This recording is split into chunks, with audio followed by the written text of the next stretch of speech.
wafdi ballaaran oo hogaaminaya madaxweyne ku-xigeenka maamulka galmudug mudane cali daahir ciid ayaa safar dhinaca dhulka waxay uga soo ambabaxeen magaalada dhuusamareeb ee caasimada maamulka galmudug iyagoona soo maray deegaanada iyo degmooyin badan oo ka tirsan gobolkan galgaduud ee maamulka galmudug waxayna ugu dambeyn soo gaareen magaalada caabud waaqi waqooyi gobolkan galgaduud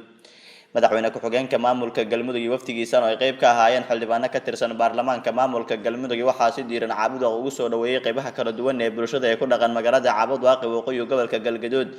iyo sidoo kale maamulka degmada Tani Caabud Waaq ugu horeyn waxa halkaasi ka hadlay madaxa arrimaha bulshada degmada Tani Caabud Waaq Muuse Maxamed Muuse Inji mas'uuliin sare leh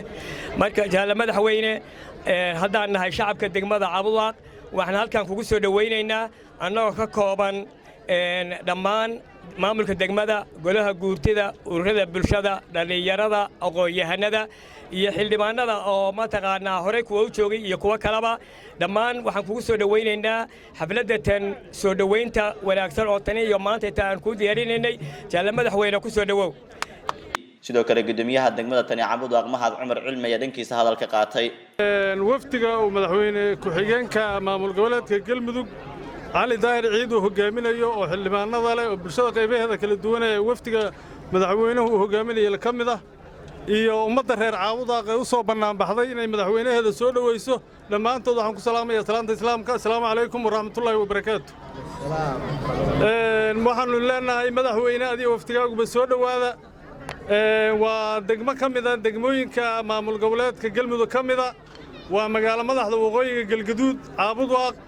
madaxweyne ku-xigeenka maamulka galmudug mudane cali daahir ciid oo bulshada kula hadlayay goob fagaara ayaa waxa uu markaasi ka hadlay ujeedka safarkan dhinaca dhulka ugu yimid magaalada Tani Caabud Waaq ee waqooyi gobolka galgaduud isagoo sheegay in mashaariic horumarineed oo ka dhagax dhigi doona degmada Tani Caabud Waaq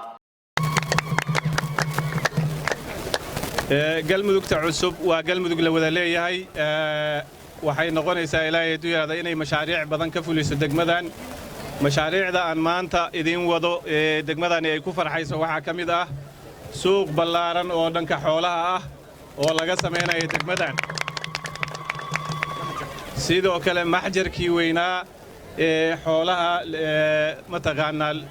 laga dhoofin jiray laguna xanaaneyn jiray mashruucaasna waa idin wada degmada waa u wada sidoo kale degmada waxaan u wadaa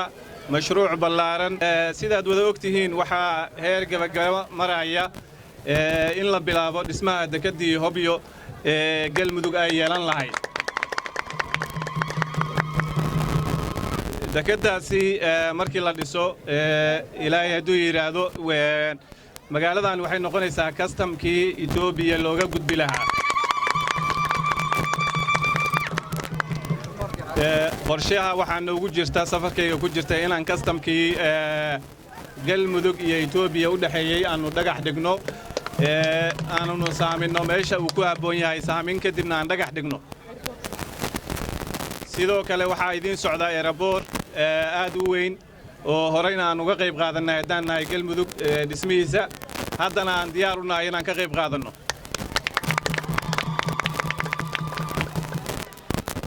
intaa markay intaa tahay waxaa jira xuquuq iyo waajibaad haddii galmudug intaasoo mashaariica ay ka fulisay Caabud Waaq qaarna ay rabto inay hadda ka fuliso Caabud Waaq waxaa lagu yeelanayaa waajibaad baa lagu yeelanayaa waajibaadka waxaa ugu horeeya canshuuraha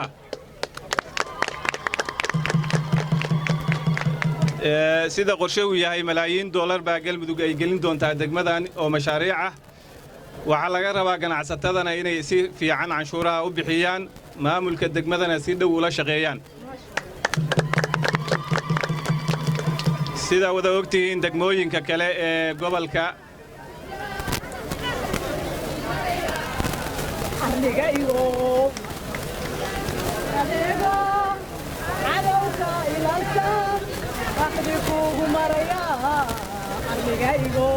waa mahadsantiin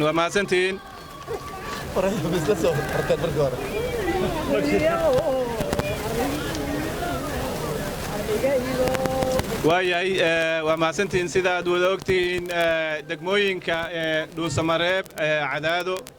iyo gaalkacyaba waxaa ka socda canshuur bixinta galmudug degmadanna waxa laga rabaa si ay xuquuq u yeelato sidoo kale inay canshuuraha bixiso qodobka ugu muhiimsan waa golihii deegaanka degmadan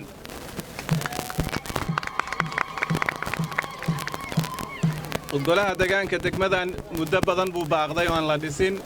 waxa ka dhiman 45 casho kaliya 45 casho gudahood haddii aan lagu soo dhisin degmadan konsolkeeda mashruucaas waa dhacaya dibna looma helayo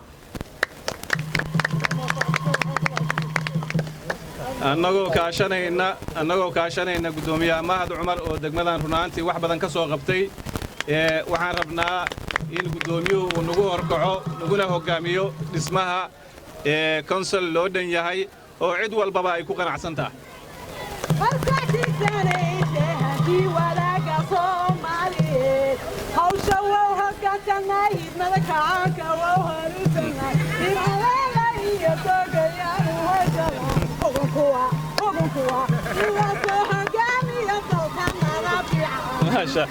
ما شاء الله وحسوس وريق شيخ الوانادو وما سنتين قولها دقان كساد ورقبتان وحاكوه جرى مشاريع ديسمو ودوين يوم تغانا شغاليسين شغالها دقمدا ومشاريع آدو بدن ولاميال بدن مقالدان يكون أحمر أيان سيدا درادد هدان لقى فايديسن اسمها قولها دقانك لما هي لي مشاريع داس جي بي ال جي اللي يرادو ورونانتي دقموين بدن ay hadda ku hormareen oo gaalkacyo galdoog ay ka mid tahay marka degmadeena waxa la rabaa inay mataqaanaa ku dadaasho golahaas kansalkaas ee loo dhan yahay in la dhisto qof walbana uu u tanaasulo hadduu wax ka qabay wax loo dhan yahay oo lagu wada kalsoon yahay baanu dhisi doonaa annagoo kaashanayna gudoomiyaheena Mahad Cumar ilaahay hadduu yiraahdo waa joogaa usbuucan waa joogaa magaalada madaxweynahaygii aniga waxaan isla go'aansanay in mashaariicda waaweynna si siman loogu qaybiyey degmooyinka sidoo kale wufuudda imaanaysa iyo booqashooyinka muhiimka ah in sidoo kale madaxweynuhu uu ama cabuda ku qaabilo ama cadaada ku qaabilo ama gaalkacyo ku qaabilo in dadku ay dareemaan galmudug la wada leeyahay inay dhalatay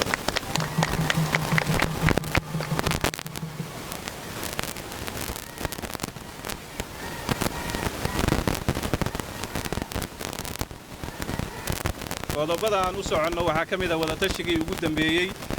golaha xukuumadda galmudug oo aan rabno golo aad u tayo sareeyo inaan soo dhisno socdaalkayga ayay ka mid tahay inaan mataqaanaa lahaa aan kala tashano qaybaheeda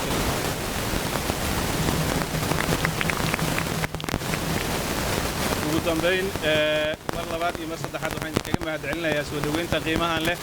iyo sida degmadaanu mar walba ay ugu heelan tahay soo dhoweynta maamulka galmudug